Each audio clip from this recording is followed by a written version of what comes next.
Не себепті отандық ғалымдар қыруар ақша төлеп ақылы түрде шетелдік журналдарға мақала жариялап жатыр. 2 жылдық стипендиям сол Скопусқа мақала төлеуге кетеді деп солай расчет жасайды да. Бұл құрметті докторанттар, бұл мүлдем дұрыс емес. Делдалдық компаниялар деген шықты, осы мақалаңды шығарып береміз деген сияқты. Ал бірақ грант қаржыландыруының ережесінде жазылған, бұндай делдалдық компаниялардың көмегіне жүгінуге болмайды. Ақылы еместеріне берсеңіз, сіз мысалы үшін 1,5 жылдап, 2 жылдап күтесіз да.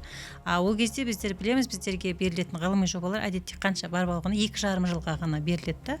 Сіз ол аралықта жаңа ғалымдар мақаланы жариялап үлгермесе, оларға үлкен штраф салынады. Кетелдік мысалы кеңістікті алатын болсақ, олар тіпті мына MDPI журналдарын, я болмаса мына ақылы деп есептелетін журналдарды мысалы олар көбіне мойындамайды. Осы тұрғыда мен келісе алмаймын сізбен. Бірінші мәселе, докторанттың бәрі ақылы шығарады деген ол өтірік. Позициямды дұрыс түсінген жоқсыз. Журналдар қояды ғой ондай. Жоқ, соны айтып отырмын ғой. Енді қараңыз, бұл мәселені қалай шешеміз, Бірден мен позициямды түсіндіріп жіберсем болады ма? Менің ғылыми жетекшім қалай шешті бұл мәселені? Модератор мен сияқтымын бұл жерде. Жоқ, мен айтайыншы. Жоқ, айтып бітсін да. Мен ғылыми жетекшім қалай шешті бұл мәселені? Армысыздар, актуалды ақпаратты аңсап жүрген ақылды көрермен. Ғылым лайфтың бүгінгі саны ғылым саласындағы сан мен сапа мәселесіне арналмақ. Квартиль, процентиль, хирш индексі деген ұғымдар шын мәнінде де сапаның абсолютті көрсеткіші ме? Сапалы ғылыми журналдарды қалай анықтаймыз? Не себепті отандық ғалымдар қыруар ақша төлеп ақылы түрде шетелдік журналдарға мақала жариялап жатыр? Міне осындай тақырыптарды жан-жақты талқылап, түйінін тарқататын боламыз. Сіздер де тамашалаңыздар, арнаға жазылып, пікір қалдырып отырыңыздар. Енді бүгінгі әңгімеміздің әлқиссасын статистикаға шолудан бастасақ, Закон KZ порталы Insights аналитикалық платформасына сілтеме жасай отырып, 2024 жылы жалпы қазақстандықтар Web of Science-та индекстелетін журналдарда 3176 ғылыми мақала мен шолу жариялағандығын айтады. Енді бұл көрсеткіш 2023 жылғы көрсеткішпен салыстырғанда 20%-ға жоғары болған. Соның нәтижесінде жалпы Қазақстан әлемдік рейтингте 75 орыннан 72 орынға көтерілген. Дегенмен, мына MDPI баспасының журналдарында, яғни өздеріңіз білетіндей, ол ақылы баспалардың бірі болып есептеледі. Қазақстандық ғалымдар 798 мақала мен шолу жариялаған екен. Бұл 2023 жылғы көрсеткішпен салыстырғанда 10%-ға артық болған. Яғни бізде сан мәселесінің өсуімен қатар сапа мәселесі де өсіп жатыр ма? Міне осы сұрақты талқылайықшы. Сіздер қалай ойлайсыздар? Жалпы не себепті қазақстандықтар соншама қаражаттарын осындай шетелдік журналдарға сарп етіп, ақылы түрде мақала шығарып жатыр екен? Бұның бір проблемалы жақтары, тұстары бар ма? Енді жалпы менің бақылауымша, менің білгенімде, әдетте ғалымдардың көбісі KPI-ға тәуелді. Университет тарапынан қойылатын талаптар бар. Одан бөлек, қазір білеміз, гранттық жобалардың барлығына дерлік, олар мақалаларға байланып қойылған. Мысалы үшін, міндетті түрде бір ПЦФ-ның аясында 30 мақала жариялану керек, оның процентелі 35+ болу керек. 30 жоқ ондай талап. Сіздерде 30 бар ма? Біздерде үлкен ПЦФ бар, мысалы үшін. Сода Скопус мақалаларын сан жеткізе алмай жатыр, мысалы үшін да. Сондай мәселе болады да. Енді жаңағы сіз айтқандай ақылы еместеріне берсеңіз, сіз мысалы үшін 1,5 жылдап, 2 жылдап күтесіз да. Ол кезде біздер білеміз, біздерге берілетін ғылыми жобалар әдетте қанша бар болғаны 2,5 жылға ғана беріледі да. Сіз ол аралықта жаңа ғалымдар мақаланы жариялап үлгермесе, оларға үлкен штраф салынады. Әртүрлі неше түрлі қазір толық 3 жылға беріледі. Енді ғана уәде беріп жатыр ғой да, ол қаншалықты жүзеге асты? Заң қабылданды ма, сіз білесіз бе? Бұрын менің білуімше әлі қабылданбады ол заң. бұрын грант қаржыландыруын ұтып алған адамдар топ, олар дәл сол ережемен жүруі керек менің білуімше. Және мысалы арасында делдалдық компаниялар деген шықты, осы мақалаңды шығарып береміз деген сияқты. Ал бірақ грант қаржыландыруының ережесінде жазылған бұндай делдалдық компаниялардың көмегіне жүгінуге болмайды. Және неге бізде оқытушылар Скопусқа ақылы түрде мақала жариялауға мәжбүр? Ақбаянсыз айтып кеткендей, ғылыми KPI-ді орындау міндеті бар, және оны орындамаса, яғни келесі жылы ол ғылыми пулға, университеттің ғылыми пулына еніп, аймай өзінің қосымша төлемақысын ала алмайды деген сөз. Бұл яғни оқытушыларды қыспаққа алады. Екіншіден, көп оқытушылардың ғылым жолында жүргендердің ойынша Скопусқа ақылы түрде мақала жариялаймын. Одан ақысыз жолы барын білмейді, және бұл мақала жарияланудың негізгі алгоритмін білмегендіктен және алдын ала қамданбағандықтан деп ойлаймын. Осы тұста докторанттарға, жас оқытушыларға, жас ғалымдарға айтарымыз, өзі шығудың 2-3 жолы бар. Біріншісі, ол әрине open access-ке кіретін журналдар, тегін журналдар, немесе мынау университет, институттың базасындағы шетелдік жақсы журналдар бар, соларға шықсаңыз болады. Екіншіден, әрбір универдің ғылым департаменттері сол әр мамандық бойынша тізім жасап берсе екен. Мыналар ақылы, мыналар ақысыз дегенде, себебі жаңа көп мәселе сол ақпараттың жоқтығынан да докторанттар ойлайды, мен докторантураға түссем, менің 1-2 жылдық стипендиям сол Скопусқа мақала төлеуге кетеді деп солай расчет жасайды да. Бұл құрметті докторанттар, бұл мүлдем дұрыс емес. Ол сіз өзіңіз сапалы зерттеу жасасаңыз, нәтижесін тегін шығаруға болады. Және ондай журналдардың тізбесін іздейтін біз осы YouTube-тың астында біз сілтемелер қоямыз. Сол жерден сондай журналдарды қарап, өзіңіздің бірінші сәйкес мамандыққа сол журналдарды шығарыңыз. Әрине бұл сосын тағы бір мәселе, publish or perish дегендей, жойылсаң да өлсең де мақала шығару керек деген бір принципке айналып кетті да. Ал оның біз әлем бойынша ғылымда кемшілігін көріп жатырмыз. Қазір мынау paper boom, әлемде paper boom, жазылған мақалалардың бір 50-60-70% тіпті оқылмайды да, ол ешкімге тіпті керек жоқ, мусор да, виртуалды мусорға айналып кетті. Сосын мен ғалымдарға айтарым, әрине ғылыми жобадағы бір мақала, 2 мақала KPI ол ұжымға беріледі. Сосын ғалымда библиографиялық мақсат болмаса екен. Мен мысалы өзімде, менде ешқандай библиографиялық мақсат жоқ. Мысалы жылына бір айтады, мен 4 скопус, 10 какасон, 5 бірдеңе жазуым керек деп та, менде мүлдем библиографиялық мақсат жоқ. Менде тек егер ғылыми жоба KPI беретін болса, соған ғана топпен жұмыс жасаймын, болды. Енді бұл жерде айтуға болмайды, бізде барлығы санға жұмыс жасап жатыр деп та. Негізінде біздерде білеміз ғой, ең үздік жас ғалым деген стипендия бар, Сол стипендия аясында негізінде біздің ғалымдарды сапалы, жаңағы әлемдегі ең жақсы деген журналдарға жариялануға мотивация беретін пункт бар. Мысалы үшін Web of Science-тың Core Collection-на кіретін журналдар, ол жерде сізге үлкен балл алуға мүмкіндік береді. Балмен береді ғой ең үздік жас ғалымда. Болмаса, егер де сіздің Science-та, болмаса Nature-де мақалаңыз болса, ол жерде мысалы үшін толық 30 балл беріледі сізге, берілетін 100 балл, 200 баллдың ішінен. Сосын мына жерде мәселе бар, ең жақсы деп бағаланатын журналдар жалпы Қазақстан емес, әлем бойынша да. Science Citation Index Expanded деген бар, мысалы үшін техникалық бағыттар бойынша. Біздерде негізінде кейбір механизмдер жетілдірілген, бірақ жаңағыдай KPI-ға байлап қою ғалымдарды, ол жаңағы форсинг сияқты да, ол жерде негізгі фокусы шашырап кетеді олар. Ізденістен гөрі тез-тез журналдардың талабына келетін мақала жазып, міндеттен құтылу. Міндеттен құтылу, иығындағы жүкті түсірумен айналысып кететін сияқты көп жағдайда. Жалпы бұл мәселе негізінен қаржылық тұрғыдан да адамды тығырыққа тірейтін секілді.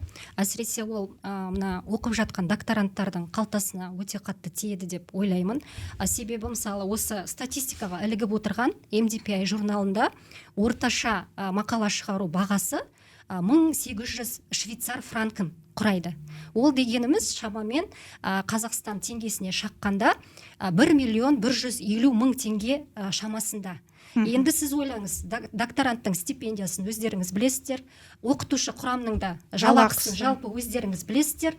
Яғни мынандай талаптар тұрған кезде әрине KPI қуып бір жағынан мысалы қалтаңнан ондай ақша шығару деген негізі бір проблемалық жағдайда, әлеуметтік тұрғыдан да былай ауыртпалық сияқты. Ал мысалы шетелдік мысалы кеңістікті алатын болсақ, олар тіпті мына MDPI журналдарын, я болмаса мына ақылы деп есептелетін журналдарды мысалы олар көбіне мойындамайды. Осы тұрғыда мен келісе алмаймын сізбен. Бірінші мәселе, докторанттың бәрі ақылы шығарады деген ол өтірік. Өйткені егер докторант өзінің ғылыми жетекшісімен тығыз жұмыс жасап, соның ғылыми жобаларының аясында зерттеулер жүргізсе, ол бірде-бір мақаласын бір жарты тиын бермей шығара алады. Мен өзім жеке басым сондай бір әріптесімізді білем. Барлық ақылы журналдар сапасы деуге келмейді. Science Direct базасында өте мықты кейбір журналдар бар, бағасы 3 миллион теңге шығу құны. Ол Open Access-ке төлейсің дейді, бірақ журналдың өзі өте лайықты журнал.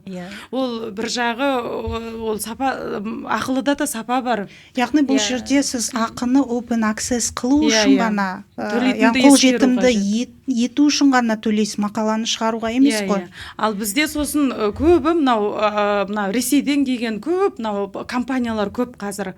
Мақалаңды подключ жасап береміз деген. Көп докторанттар сондайларға жүгініп, арада алданып қалып жатқандар. Немесе жаңағы жыртқыш журналдарға шығып қалады көбі. Әлі де бар сол бізде. Негізі сол жыртқыш журналдарға ұрынып қалатын ол қарапайым ережені білмеу да. Ол жерде жаңағы Scopus базасын ашып, Science Direct, мысалы үшін citation score дегені болады ғой. Алдыңғы жылғы citation score биылғыны салыстырған кезде ол журналдың хищникке айналатын, айналмайтыны тайға таңба басқандай көрініп тұрады. Қалай журнал таңдаймыз дегенге менің де кеңесім, сол журналды ашасыз. Бірінші талап ол екі жылдағы журнал болмау керек, 4-5-6 жыл болу керек ол журналға. Сосын бір жылдағы шығарылым саны, мысалы 4-еу, 5-еу, 6-аудан көп болса, тоже күмән. Мысалы 12 айда 12 сан шығаратындар да бар, онда оның ішіне кіріп, әр сандағы мақала санына қарайсыз. Оларда бір 50-ден аса болса, 100 болса, онда ол журнал точно кешінек, ол бір екелер жылы құлайды. Бізде көп журналдар репутацияны жақсы бастайды да, 2 жыл, 3 жылдан кейін солай көп мақала алып алады да, яғни ақша жасап алады да, жауып ұшып кетеді. Сол үшін, журналдағы мақала санына қарау керек, міндетті түрде. Мына жалпы ғылымдағы адамдармен араласу барысында мақаласын әрі қарай жетілдіргісі келіп жүрген өзіміздің әріптестерімізбен ақылдасу барысында да жалпы байқағаным, мына психологиялық бір қорқыныш та бар. Яғни мен осы уақытқа дейін бір еңбекті жасап келдім, көп уақытымды сарп еттім осы жолда. Енді ол шықпай қалса не болады? Содан бірден жаңағындай қасына қосымша авторларды тіркеп, жаңағы ақшаны қалайда жинауға тырысып, сосын сол мақаланы мысалы тегін беретін журналға емес, мысалы басқа бір жолдар іздеп, жаңағындай ақылы журналдарға ұрынып қалып жатқанда жағдайлар негізі көп кездеседі. Осы орайда жалпы докторанттар, өзіміздің ғылым саласында жүрген, мақаласын шығарғысы келіп жүрген әріптестер нақты ғылыми журналдардың сапасына мән беріп, олардың категорияларын дұрыс анықтап алғаны абзал. Мысалы үшін тегін қарастыратын журналдар, олар міндетті түрде рецензиялау барысына өте бір мұқият болады. Мына рецензия жасау барысында, егерде мысалы MDPI сияқты баспадағы журналдарды қарайтын болсақ, көбіне олардан келген жауаптар сіздің ревью жасап бергенде сіздің мақалаңызға, олар шаблонды болады. Мен жалпы бір кісі маған өтініп мақаласын тексерткен еді. Яғни оның сұранысы бойынша журналдан келген ревьюға жауап жазып көмектесу қажет болды. Сонда мен байқағаным, ол кісі сандық әдістерге байланысты мақала жазып жатыр, ал берген ревью ол жерде сапалық әдістерді қамтып рекомендациялар берген мысалы. Яғни ол жерде сұрақ туындайды. Редакция сонда қандай мақсатта жұмыс жасап жатыр? Яғни ол мақала шығаруды ол бизнеске айналдырған ба? Әлде шын мәнінде де академиялық ортада сапалы жұмыстармен айналысып жатыр ма? Яғни сол себепті әрине журналдардың мысалы ақылысы бар, ақысызы бар, бірақ міндетті түрде ең негізгі критерий бұл жерде сапаны көрсететін ол редакциялау процесіндегі негізгі стандарттар болып есептеледі. Және сонымен қатар әрбір журналдың мысалы қандай квартелге кіретіндігі, оның Айсұлу ханым айтып өткендей жалпы тарихы қандай, яғни оның ішіндегі редакция алқасы ол құрамда кімдер отыр деген мәселеге нақты мән беру керек. Және көп жағдайда мына жоғарғы санаттағы сапалы журналдарға байланысты жұмыс жасайтын негізгі баспалар, олар көбіне мына өздерінің мақалаларын тегін форматта қабылдайды. Олардың open access деген мәселелері ол тек мына бүркемелеу мақсатында ғана емес, ол жалпы submission процесінен кейін анықталатын, яғни сіз өзіңіздің мына келісім шартыңызды, авторлық құқығыңызды бәрін платформа арқылы реттеп қолыңызды қоятын сәтте ғана анықталады. Яғни оған дейін ол ешқандай да талаптар ақы түрінде қоймайды. Ал біз мысалы көп мынандай сенімсіз журналдардың саясатына қарайтын болсақ, олар бірден өздерін open access деп мысалы бүркемелеп көрсетуі мүмкін, бірақ өздерінің негізгі осы guidelines деген негізгі ережелерінде олар біздің жалпы publication фиіміз осындай деп нақты көрсетіп қояды. Яғни осындай мәселеге мән беріп мұқият болу қажет. Енді ондай журналды қалай табасыз? Оп-оңай жолы, Скопусты ашасыз, источники деген бөлімін ашасыз, көздер. Соған салаңыз бойынша бағыттар таңдайсыз, telecommunication, management, соны таңдайсыз да, жаңағы журналдардың тізімі шығады. Содан квартилді қарайсыз. Әрине, бірінші квартилге ұмтылған генерал болуды армандамайтын студент жоқ шығар, дегенмен де жаңағы өзіңізге сай үшінші квартилді артта қарап, соған жіберуге болады. Яғни базаға кіреді. Сосын көп жағдайда мына квартил мәселесі ол сапаның абсолютті көрсеткіші бола бермейді. Мысалы, MDPI журналдарында бірінші, екінші квартилға кіретін журналдар болуы мүмкін, ал бірақ Ұлыбританияның сенімді баспалары, мысалы, Emerald деген сияқты, Elsevier, Taylor and Francis деген сияқты баспалар, олардың да, мысалы, квартилдері сонымен шамалас болуы мүмкін, бірақ өздерінің рецензиялау процесі өте қиын, күрделі және сапаға негізделген.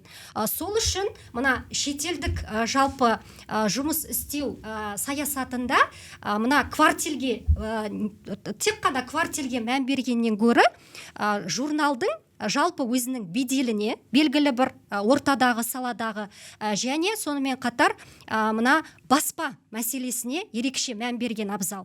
Себебі баспа, сенімді баспа болатын болса, оның да журналдары да сол стандартқа сәйкес дұрыс жұмыс жасайды деген қағиданы білдіреді. Сөзіңіздің жаны бар. Мәселен, біз ғылыми KPI-ді орындаймыз да, әркім университет алдында есеп береді, дұрыс па? Осындай Скопус базасындағы мақалаңыз бар ма? Бар.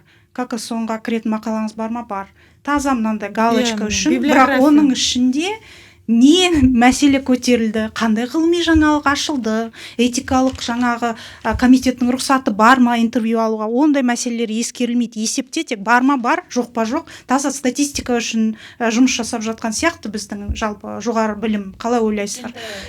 Және тағы бір нәрсе, мысалы Қытай ғылым академиясы 2020 жылдан бастап мақалаларының санына емес, сапасына мән беруді әдетке айналдырып, дәстүрге енгізген. Қазір олардың жоғары оқу орындарында мақалалар жіті тексеріледі. Ал бізде тек қана саны маңызды. 5-10 болса тіптен кереметсің деген сияқты. Бізде сан қуалап жүрміз біз. Одан бұрын биылдан бастап Қытайда білесіздер, PhD деңгейін ешқандай тезис жазбай-ақ, ешқандай мақала жазбай-ақ, егерде сәтті өндіріске енгізілген инженерлік конструкция ойлап тапсаңыз, практикалық негізде PhD беретін ережелер енген мысалы үшін да. Бірақ енді ол тағы да келген кезде ақылы журналдардан қашу деген сөз емес, ең бастысы бағана Әсел айтқандай, посредниктер дейді жаңағыдай. Сіздің орныңызға мақала жазатын қызметтерден аулақ болу шама келсе. Өйткені ол қанша дегенмен де ол ғылым ізденіс процесі ғой. Ізденіс процесі. Сондықтан міндетті түрде мақалаңыз өзіңіздікі болу керек бірінші. Жалпы мына сапа мәселесін шетелдік университеттер олар баяғыдан ақ шешіп тастаған. Мысалы сіздердің де салаларыңызда сондай жекелеген индекстарда болуы мүмкін. Мысалы біздің менеджмент және бизнес саласында мына Ұлыбритания мен Европа кеңістігінде мойындалатын жеке индекс бар, яғни оны ABS ranking деп айтады. Яғни ол бизнес мектептердің ассоциациясы құрған өздерінің жеке индекстері. Олар сол Clarivate Analytics базасына кіретін Web of Science-тағы Co-Collection-дағы ең сұрыпталған журналдарды ғана қамтиды. Яғни олардың кеңістігінде, мысалы, сіз шетелдік ғалымдармен жұмыс жасайтын болсаңыз, мысалы айталық, егер де сіздің мақалаңыз олардың сол ABS рэнкингіне кірмесе, онда мойындалмайды. Көрдіңіз бе? Олар сапа мәселесін солай шешкен. Сонымен қатар дәл сондай Австралияда да бизнес декандарының мектептерінің арнайы өзіндік сондай ABDC деп аталатын жеке рейтингтары бар. Яғни олар мына журналдардың ранжированиясын жұлдызшаларға сәйкес бөліп көрсетеді. Соның ішінде тағы да бірінші кварталға кіретін журналдардың өздері де сұрыпталады. Яғни медицина саласында да сол өздерінің медикал арнайы рейтингтары бар.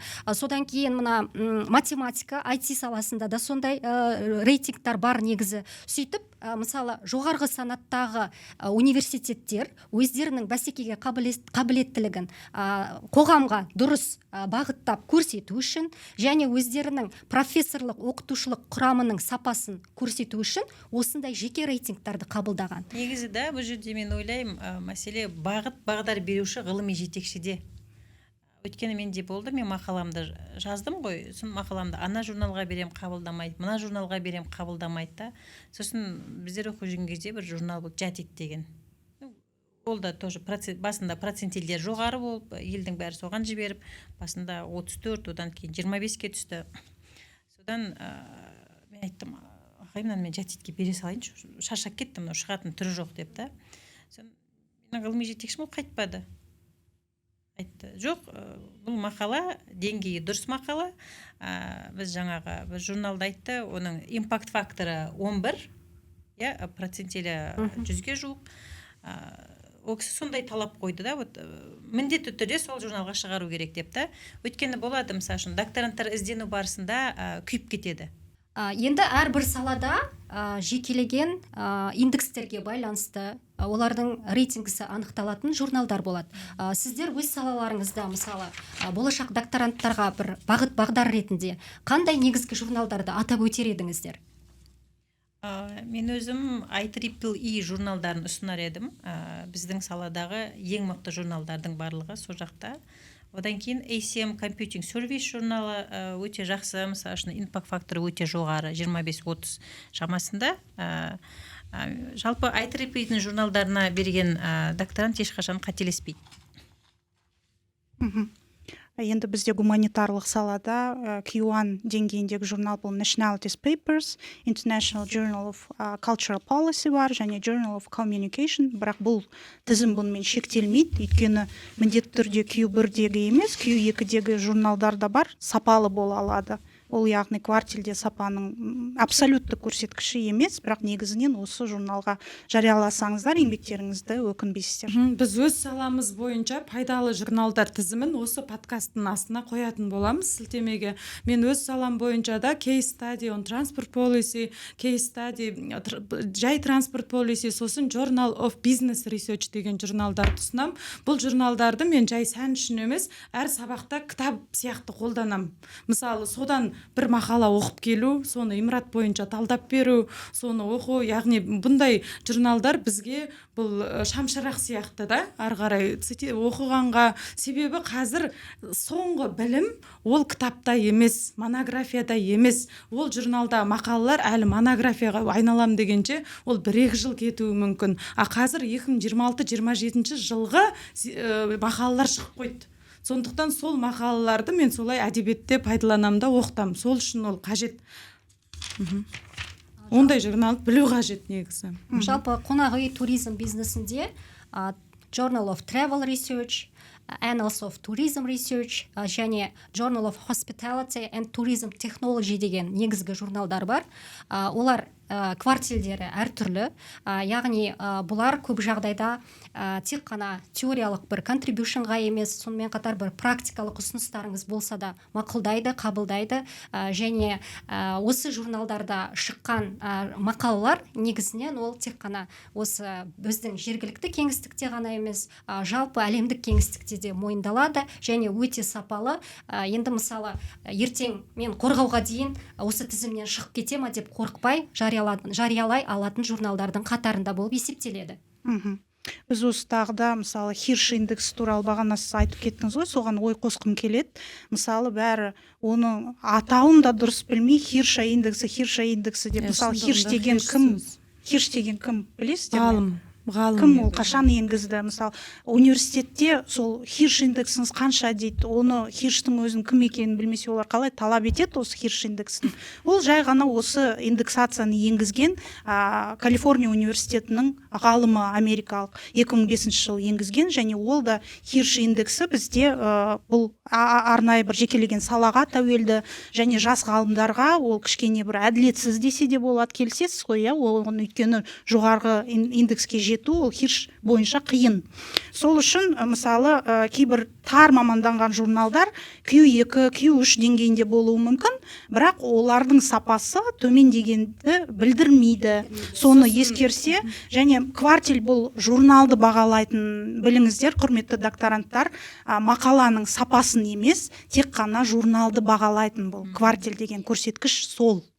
Және Хирш индексі жоғары деген мәселенің өзі, ол да бір сапаның абсолютті көрсеткіші емес. Себебі кейбір ғалымдар жаңағындай ақылы журналдарға, я болмаса жалпы индекстелетін негізгі журналдарға мақала жариялауы мүмкін, бірақ сапа тұрғысынан ол айталық сол SSCI индексіне ие болмауы мүмкін, я болмаса жаңағы негізгі индексацияға түсетін квартилдарға ол ескерілмеуі де мүмкін. Сондықтан бұны да нақты білген абзал. Индекс Хиршасы жоғары адам деген ол мысалы, ол тұрақты түрде негізі жұмыс жасағанын білдіреді, бірақ жалпы мақалаларының барлығы ол сапалы журналдарда шықты дегенді ескермейді. Себебі ол біріншіден жаңағы сіздің жұмыстарыңызға цитата жасау, яғни citation жасау, сілтеме жасау арқылы көтерілетін рейтинг болып есептеледі. Ал енді мысалы айталық open access тұрғысындағы журналдарға, мысалы айталық ақылы түрде шығарып жүрген адамның Хиршасы жоғары болу ықтималдылығы да бар. Ал енді шетелде ол мәселе қалай реттеледі? Шетелде жалпы автордың негізгі Хиршасына ғана, Хирш индексіне ғана мән беріп қана қарамайды. Жалпы мақалалар қандай баспадан шықты, қандай журналда жарияланды, сапа тұрғысынан қарап баға береді. Яғни квартил болсын, Хирш индексі болсын, процентиль болсын, ол сапаның абсолютті көрсеткіші емес. Ертең опығып жеп қалмау үшін, мақалаларыңыз негізгі индексациядан шығып қалмау үшін, осы бастан негізі сапамен сан мәселесін сіздер дұрыс ажыратып алғандарыңыз абзал. Бұл негізінен шектеу емес, бұл мәселе қоғамға негізгі мүмкіндіктерді түсіндіру. Біз үнемі сол шектеулі, мысалы, форматта ғана отыра бере алмаймыз, тек қана осындай журналдарға шамамыз жетеді, болды, осылай ғана шығарамыз деп. Біз әлемдік кеңістікте, мысалы, бәсекеге қабілетті болуға қарай ұмтылуымыз қажет. Сол үшін біз шын мәнінде де сапалы, дұрыс индексацияланатын журналдарға шығуға тырысуымыз қажет. Сол үшін де біз осы мәселені көтеріп, шын мәніндегі сапа көрсеткішіне, соны докторанттың жалпы санасына осы бастан сіңіруіміз қажет. Сосын бізде мына Хиршқа, көп индекс Хиршқа мынау көптеген нәрсені байлап тастаған. Диссоветке мүше болу үшін кемінде 2 болу керек. Мысалы бір атаулы сыйлық бір нәрсе тағайындағанда да Хирш индексі қанша оған қарайды, бұл таза библиометриялық өлшем. Негізі, мысалы, Европада, Ұлыбританияда, басқа елдерде осы библиометриялық өлшем бұл 3 параметрдің біреуі ғана да, одан бөлек не қаранады? Сарапшылардың бағасы. сарапшылар нені бағалайды? Жаңағыдай журналдың сапасы, мақаланың сапасы, соны бағалайды. Яғни біз эксперттік бағалауды да комиссияларға қосу керекпіз. Тек жаңағы хиршасы жақсы, жаңағы мақаласы осындай деп кейбір күйекі деп марапатты бере беруге болмайды. Сосын үшіншісі, біз әлеуметтік және қоғамға ықпалды, мақаланың ықпалы өндіріске, тәжірибеге қандай? Әйтпесе жаңағы айтқандай бізде мақалалардың бумы көбейіп кетті. Ол ешкімге пайдасы да жоқ. Сол үшін осы үш өлшемді мен ұсынар емін. Библиография ол бір ғана салыстырмалы бағалауға керек, одан бөлек эксперттік бағалау керек, одан бөлек мақаланың ғылыми жұмыс зерттеудің әлеуметтік, практикалық бизнеске, қоғамға пайдасы болу керек. Мен осы жерде Хирш индексін құнсыздандыруға қарсымын. Өйткені жасалынған мақала, жазылған мақала, егер ол индекстелмесе, жаңағыдай, егер ол кейде қолдан Хирш жасайды ғой, бірін-бірі келісіп цитировать етеді. Оған не айтасыз? Солай сосын динамикаға қарау керек. Бір жылда бір Хирш алып жатса жарайды. Ал бір жылда 4-5, сосын келер жылы 17 Хирш алған ғалымнан сіз, мысалы, ол тіпті 5-6 жыл болған мақала жазғанына. Үлкен ғалым консорциумдарда солай жасайды. Негізі қарағайдай академик профессорлар бар, бірде-бір Хиршісі жоқ. Бірақ ол ғалым емес екенді білдірмейді ғой. Сондықтан бізге салыстырмалы сондай бағалау керек та. Бәрін ескеру керек бұл жерде. жерде. Біз мысалы үшін конкурсқа қатыса жүр ғой, қаншама академик профессорлар. Тек қана сол Хиршісі жоқ, жаңағы кейбірде мақаласы жоқ, сөйтеді да, жаңағы неге қатысамайды конкурсқа. Шетелдік ғалымдар деп отырсыздар ғой, шетелдік ғалымдардың өздері де бір-бірімен сөйлескен кезде айтады, Хирш индексі мынандай екен, андай екен деп та. Ол мәселеде қалай дамытатыны белгілі ғой. Бізде қалай дамытатыны белгілі ғой. Бізде бұл жерде мәселе Хирш индексін, я болмаса басқа да индексациялануларды құнсыздандыру мәселесі жоқ бұл жерде, және ондай мақсатымыз да жоқ. Біздің негізгі мақсатымыз жалпы қоғамға сапа мәселесі қалай анықталады, сапа көрсеткіштері дегеніміз не, соны түсіндіру, және сол арқылы мына академиялық кеңістікте бәсекеге қабілетті болуды, соның жолдарын көрсету, және өзіміздің жалпы мына біліктілік деңгейімізді өсіру, сол мақсатта. Негізгі халықаралық журналдарға мақала шығару мәселесімен қатар өзіміздің жергілікті журналдарда міндеттеледі. Сіз жалпы осы журналдарға қалай қарайсыздар? Енді қазіргі таңда сапалық өзгерістер де болды журналдардың редакциялау әдістерінде. Осы бойынша тағы да бір ой қорытып жіберсек.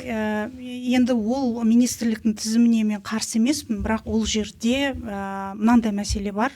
Жылына 100-ден астам, 200-ден астам мақаланың шоғырланып қалуы, және бәрі жаңағы жарияланбайды. Ол жерде кезек деген қырғын көп, оқытушылардың көбісінің KPI-ында бар жергілікті журналға мақала жариялау, ал бірақ ол Scopus базасындағы журналды жариялағаннан да қияметтің қаймы ол журналға жариялату, бірақ сапа ол жерде одан кем болмаса артық емес. Ол жерде редакция алқасы бар, жаңағы бір өзіңіздің таныстарыңыздың жаңағы немесе жақсы білетін адамдардың немесе өз университетіңіздің мұғалімдерінің жаңағы оқытушылардың мақаласын жариялату фактілері өте көп. Ол жерде шындықтың бетіне қарау керек тіке, және бұл жерде мен сіздерге айтарым, сіздер ол беделді журналдардың редакция алқасы болсаңыздар, бәріне тең қарап, бәріне тең мүмкіндік берулеріңіз керек. Мәселен, ақш, Ұлыбритания, Германия және Канада сияқты елдерде жергілікті журналдарда мақала шығар деген талап жоқ. Ал бізде не үшін бар? Яғни сіздер де жұмыспен қамтылсын деген ой біріншіден,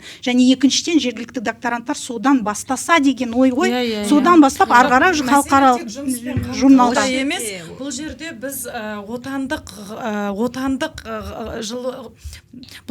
отандық ғылыми журналдарда мақала жариялаудың бір себебі ол қазақ тілінде, қазақ тілінде мақалалар санын, ғылыми әдебиетті көбейту. Негізі мақсат сондай болу керек. Одан кейін орыс тілі де бар. Приоритетті қазақ тіліне қою керек отандық журналдарда шығаруда. Бірақ ол журналдардың өзі қазір приоритетті ағылшынға қойған.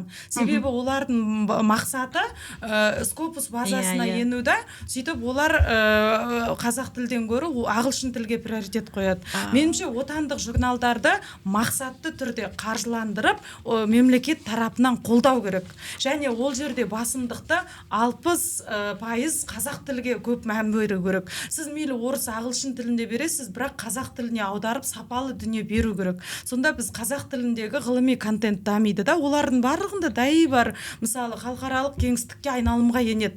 Сондықтан мен барынша отандық ғылыми журналдарды дамытуға шақырамын. Осы жерде мен айтайтыным бар еді. Бірақ KPI-ға қойғанда санын азайту керек па? Мына ажиотаждан құтылу керек. Ажиотаждан құтылу керек негізі. Негізінде заңнамалық актілерді оқитын болсаңыз, мысалы үшін қауымдастырылған профессорды алу, болмаса қандай да бір ғылыми жұмыстар бойынша KPI жабу бойынша, егер ол жерде жаңағыдай біздің комитет мақұлдаған журналдар болатын болса, ол жерде мынандай ереже бар. Scopus базасына енетін мақала, мысалы үшін процентелі 35-тен жоғары, ол 2 коксо мақаланы алмастыра алады. Ол жерде олар қатып қалған, опциялар бар, ол жерде қатып қалған не жоқ, сен мынаны жасауың керек деген да, бірақ жаңағы пікір мақала ол локалды болу керек деген, жаңағы қазақ тілінде жазылу керек, жергілікті тілде жазылу керек дегенге мен келісем. Өйткені бізде қазір журналдардың барлығы ағылшыншаға отырып алды да, көбісі жаңа айналып келген кезде сол баяғы Дайрабайдың сиыры деген қазақ тілінде ғылым тұралап қалады бұл жерде. Немесе екі тілді дамыту керек, ағылшын тілді және қазақ тіліндегі беттері. Себебі біздің ғылыми жаңалықтар ағылшын тілінде айналымға да ену керек қой, халықаралық. Бірақ ол журналдардың талабы таудай. Және соған жариялағаннан гөрі 1 жылдап, 2 жылдап күткеннен гөрі мен Scopus базасына мақала жариялай салмаймын ба, мысалы. Сол көп докторанттардың ойы да сол. Менің ойымша, егер олар көп өзіне оқырман жинап, сапасын көтергісі келсе, осы мәселені басынан бастап қарастыру керек. Енді олар талабын кемітамайды ғой. Жоқ, талабын кепте алмайды, бірақ өздерінің сапасы соған сайма деген мәселе туындайды отандық журналдар. Бізде жалпы стандарттар мен талаптар баршаға бірдей. Қазіргі таңда барлығы да сол бәсекеге қабілетті талаптарды ұстауға тырысып жатыр, бірақ дегенмен мына университеттің ішкі процесіне байланысты сапаға көлеңкелі жақтар әсер етіп кетуде, ол әбден мүмкін. Қазір бизнес журналдар көбейіп кетті, бизнес болғанда ойымды аяқтап жіберейінші. Мысалы, жалпы өздеріңізде мақалалар беріп жүрсіздер ғой. Рецензиялау процесі әр журналда әртүрлі. Бір жерде шынымен де сапалы жақсы редколлегия қарап береді жұмысыңызды, ал бір жерде тіпті сіздің мақалаңыз жоғалып жатады. Жоғалғаннан кейін сіз тіпті білмейді түскен мақаланы. Олар өздерінің реестрына оны енгізбейміз, кешіріңізші деп айтып тұрған менің өз жағдайымда да болған негізі. Соның салдарынан мысалы, және бір қызығы, ол журналдар жыл сайын өзгеріп отырады тізімдері. Енді сіз ол журналыңызды жоғалтып жүрсіз, жаңағыдай өткізе алмай жатырсыз, немесе оны сапалы түрде тексеріп бермей жатыр. Сөйтіп жүргенде ол қайтадан жаңағындай сіз тізім өзгеретін уақытқа түсіп қалуыңыз мүмкін. Енді бұл жердегі мәселе стандарттар бізде бар. Стандартты сақтау мәселесі университеттер тарапында дұрыс шешілу керек. Неге дейсіз ғой, неге сапалы ұйымдастырылмайды журналдың жұмысы? Себебі ол ешқандай да қаржыландырылмайды. Ешқандай да университет тарапынан да редколлегия қаржыландырылмайды. Мынау министрлік тарапынан да ондай қаржыландырылмайды. Бізде журналдардың барлығы 40 мың шамасында ақылы ғой. Ол да мысалы менің ойымша ақылы түрде мысалы докторанттың қалтасына ол да өте ауыр деп есептеймін мен мысалы. Қазір ол ақылы қойған. Бір бетіне жоқ, одан қымбаттап кетті. Ол 40 мың теңге 2-3 жыл бұрынғы баға, қазір 100 мың теңге көлемінде, Оны мақсатты түрде қаржыландыру керек. Сапаны редколлегияны күшейту үшін бізде журналдар мақсатты түрде әр бағытта 1-2 журнал анықталып, солар қаржыландыру керек. Сода сапалы рецензенттер отыру керек. Мысалы, біздерде рецензированиеге шақырған кезде әдетте шақыру қиын қазір. Жоқ, тегін жұмыс жасайсың. Болмаса айтады, бір рецензияңа мысалы 5 мың теңге береміз дейді. Оның өзін көрмейсің да. Бірақ соның өзінде мысалы әрбір келген мақаланы мен мысалы әрпіне шейін үтір нүктесіне шейін тексеріп оқимын. Әркім ол жерде әркімнің өзінің жауапкершілігі. Енді біз әріптестерімізге айтамыз ғой, жаңағыдай сіздер де сапалы қараңыздар деп та, бірақ ол әркімнің өзінің жеке жауапкершілігі. Біз осы мәселені жан-жақты қарастырған секілдіміз. Өте бір сондай тартысты талқылау болды деп айтсам артық айтқандық емес. Енді әрқайсымыз осы докторанттарға, өзіміздің әріптестерімізге, жас ғалымдарға бір өмірлеріне азық болатындай, демеу болатындай бір ақыл айтып жіберсек. Мен сіздерге айтатын 5 кеңесім бар. Оның біріншісі, сіз неғұрлым аз абзацта, аз сөйлеммен ауқымды ақпарат беруді үйренулеріңіз керек. Қазір топ журналдардың талабы 5-ақ, 8-ақ мың сөзге барынша бар зерттеуіңізді сыйдыру. Оның тарихын айтып, нешінші жылы не болғанын, не нәрсе пайда болғанын жазып отырудың қажет жоқ. Негізгі ойды ғана, Екіншісі, сіздің мақалаңыздың теоретикалық базасы өте мықты болу керек. Теорияңыз әлсіз болса, әлеуметтік ғылымдарды айтам, сіздің мақалаңыздың енді шала шарпы жазылғанның белгісі бол. Үшіншісі, әдебиетке шолуға бүкіл авторлардың мәліметтерін, зерттеуін кіргіземін деп әуре болмаңыз. Ішінде дәл сіздің зерттеу сұрағыңызға қатысты немесе соған қарама-қайшы авторлардың ойын жазыңызда, сіздің ойыңыз, позицияңыз олармен қандай пікірталасқа түседі, міне соған көңіл бөліңіз. Төртіншісі, сіз көбірек ағылшын тіліндегі мақалалар мен кітаптарды көп оқыңыз. Өйткені ағылшын тілінде Scopus немесе Web of Science базасына кіретін журналдарға сіз жариялағыңыз келсе өз мақалаңызды, сіз сол тілде емін еркін жаза алатындай, ертең пруфридинге, тағы басқа шығындарға артық ақша жұмсалмайтындай болуыңыз керек. Сондықтан қосымша ағылшын тілінде оқыңыз. Және ең соңғысы, сіз ұлттық құндылық деген жақсы, бәріміз ұлт жанды патриот адамдармыз, бірақ сіз қазақы призмадан емес, бұл жерде ағылшын тілді оқырманның призмасынан қарап үйреніңіз өзіңіздің мәселеңізге. Мәдени, локальды, қазақты ғана толғандыратын дүниеден шығып, ол тар шеңберден, ғаламдық тұрғыдан, дистанциядан қараңыз өзіңіздің мақалаңызға. Сол кезде сіздің мақалаңыздың жариялану мүмкіндігі өседі. Мақаланы жазғанда әр абзацта бір идея болу керек. Бізде көп кемшілік сол жазғанда бастап бір абзацқа көп идеяны тығып тастайды. 2-3 идеялы авторларды бір абзацқа тығып қояды. Ондай емес, бір абзац, бір идея принципін ұстаныңыз, және көп идеяны бір мақалаға тығам деп те әуре болмаңыз. Сосын қарапайым логикалық тізбек болу керек. Әрбір зерттеу жұмысында бірінші теория болу керек, сосын сол теорияны қолданып жазған ғалымдарға шолу болу керек. Бізде ойлайды, жалпы шолуды көп жазсам немесе 10 теория жазып қойсам мықты болады деп ойлайды да. Ондай емес, нақты сіздің жұмысыңызға тірек болатын 1-2 теория жетеді. Содан кейін сол теорияны қолданып жазған бір 10-15 мақалаға шолу жасайсыз. Сол шолулардан не шығарасыз? Зерттеудегі зерттелінбеген тұсын шығарасыз. Ол тұс нандай әртүрлі болуы мүмкін. Бірақ сіз именно дәл қай жеріндегі бір барынша тар зерттеу саңлағын, зерттеуленбеген тұсын барынша тар анықтаңыз. Сол сіздің зерттеуіңіздің шекарасы. Осы шекараға қатысты осы зерттеу саңлауын толтыру сіздің зерттеу сұрағыңыз. Зерттеу сұрағына егер ол сандық жұмыс болатын болса, болжанатын жаңағы болжамды жауап ол гипотезаңыз.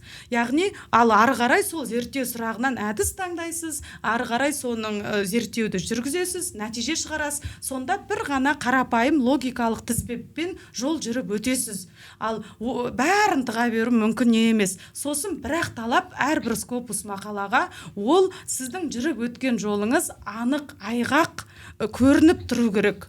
Мысалы, әсіресе әдіснама бөлімінен ақсайды бізде, себебі бізде кеңестік менталитет бойынша әдіснаманы бізде барынша философиялық әдістермен бере салады. Индукция, дедукция осылар қолданды деп, жоқ, ол жалпы философиялық әдістер, онан қашыңыздар. Нақты сандық сапалық, оның ішінде нақты қандай, сосын қандай дерек көзі, іріктеу қандай, мысалы, солай нақты тізбекпен кәдімгі инструкция, гайд сияқты әдіснама бөлімін барынша толық, детальды жазыңыз. Және сіздің идеяңызды, жолыңызды біреу ұрлап кетеді деген идеядан мүлдем аулақ болыңыз. Ол барынша анық болған сайын сіз рецензенттің жұмысын жеңілдетесіз. Барынша жеңіл, анық жұмыстар тез рецензиядан өтеді. Сөйтіп тез мақалаңыз шығады. Сосын жас ғалымдарға айтарым, өзіндік тұжырым жасаудан қорықпаңыздар. Бізде көбі мына мақалаларды оқып қорытқанда өзіндік ойын қорытып жазуға, өзіндік ұстанымын мақалада білдіруге қорқады. Оны ойлайды тек профессорлар, академиктер жасау жасау керек деп та. Ондай емес, жас ғалымдар да ой түйіп өзіндік бір тұжырымдарын шығара алады. Сосын анау диссертацияға қорғаған кезде де мүлдем тұжырым жасаудан қорқады. Сөйтеді дағыны шаблонный тұжырымдар жасап шығады. Мысалы концептуалдық анықтама беру, бір зерттеудің сандық сапалық дейді да, бір жалпылама шаблоннан шығамай қалады. Ондай емес, шын өзіңіз зерттеу жасағаннан алған нәтижені ашық айтудан қорықпаңыз, және соны тұжырымдаудан да қорықпаңыз. Қайта сондай жұмыстар мына шетелдік рецензентпен, ғалымдармен өзіңіздің own voice, өзіңіздің өзіндік даусыңыз ретінде жоғары бағаланады. Енді техникалық бағытта мақала жазатын әріптестерімізге айтатын кеңесім, бұл жерде күрделі ештеңе жоқ. Нақты 3 сұрақ бар. Маған дейін не жасалды, мен өзім не жасадым және қандай нәтиже алдым. Сол 3 сұраққа жауап берудің айналасында жұмыстанатын болсаңыздар, сіздің мақалаңыздың құрылымы түсінікті шығады. Одан кейінгі нәрсе бар, алынған нәтижені state of the art деген бар. Сізге дейінгі алынған ең жақсы нәтижемен салыстыру. Ол глобалды деңгейде алынған нәтиже болуы мүмкін, локалды деңгейде алынған нәтиже болуы мүмкін. Көбінесе, мысалы үшін, менің жұмыстарым жаңағыдай локалдық мәселелерге арналған болады. Қазақ тілінің жаңағы танушы моделін алу болмаса синтезін алу деген кезде мен көбінесе локалдық шешімдермен салыстырамын. Соларға қарағанда нашар ма, соларға қарағанда жақсы ма деген. Сосын тағы бір нәрсе бар, ешқашанда фальсификация жасамау. Фальсификация жасау ол ғылымды құрдымға келетін дүние. Мысалы үшін болды, бір ғылыми мақала болды, ол жерде айтты да, жаңағы қателердің пайызы 9% деп тұр да. Енді біз білеміз шындығында қазір рынок дейді ғой, мысалы үшін қазіргі нарықта ол қатесі 9% ондай модель жоқ. Сосын одан кейін ол негізінде одан кейінгі мақала жазатын адамға қиянат. Жаныңыз шығып кететін болса да, ол жерде шындықты айту керек. Мысалы үшін, сіздің қатеңіздің пайызы 20% болды ма? Менің қатемнің пайызы 20% болды. Менің зерттеуімнің барысында мынандай шектеулер болды деп ашып айтып, шындықты жазу керек. Мен өзім жаңағы рейтингісі айтарлықтай жақсы журналға жарияланған мақаламда соны жазған кезде біз шетелдік жетекші маған ылғи айтатын, ешқашанда хоть 0,001% деген болса да фальшивый өтірік нәтиже қоспа. Ол нәтижең қорқынышты болса да, түкке алғысыз болса да, сол шындық күйінде жазу керек. Өйткені сіз олай жасаған кезде өзіңізден кейінгі жасалатын ғылыми жұмыстарға оларды шатыстырмайсыз да, оларға мүмкіндік бересіз ары қарай сол жұмысты жалғастыруға. Зерттеу моделін құрастырып үйреніңіздер. Себебі зерттеу моделі сіздерге диссертация қорғау кезеңінде де және мақала шығару кезеңінде де өте пайдалы лайфхактардың бірі болып есептеледі. Өйткені ол сіздің жалпы концептуалды идеяңызды жүйелейді, барлық қарастырып отырған мәселе айнымалы факторларыңызды бірден көрсетеді және методологиялық ерекшеліктеріңізді бірден тайға таңбат басқандай қылып анықтап береді. Яғни оқырман бірден сіздің негізгі мына контрибьюшныңызды, жеке өзіңіздің мына үлесіңізді содан бірден түсінетін болады. Ал шетелдік ғылыми журналдар, әсіресе редакторлар осы модельдеуге ерекше мән береді. Сондықтан бұл ең негізгі практикалық сіздерге лайфхак. Ал жалпы мен жас ғалымдарға айтарым, мына тегін журналдарға мақала беруден қашпаңыздар және еш қорықпаңыздар. Себебі сіз тегін журналға мақала жаздыңыз не, айталық сол ақылы журналға мақалаңызды дайындадыңыз не, бәрібір соншалықты тер төгесіз. Сіз өз еңбегіңізді өзіңіз құнсыздандырмаңыз. Сіз сол еңбегіңізді сәл реттеп, сәл көбірек еңбектеніп, мысалы сіз оны басқа да журналдарға әлде қайда сапасы жақсы және тегін түрде жариялай алатын толыққанды мүмкіндігіңіз бар. Ең басты айтарым, алар асуларыңызды аласартпаңыздар, биік мақсаттарға ұмтылыңыздар. Осымен біздің подкастымыз аяқталды. Келесі кездескенше саналы зерттеп, сапалы жазайық. Біздің арнамен бірге болыңыздар.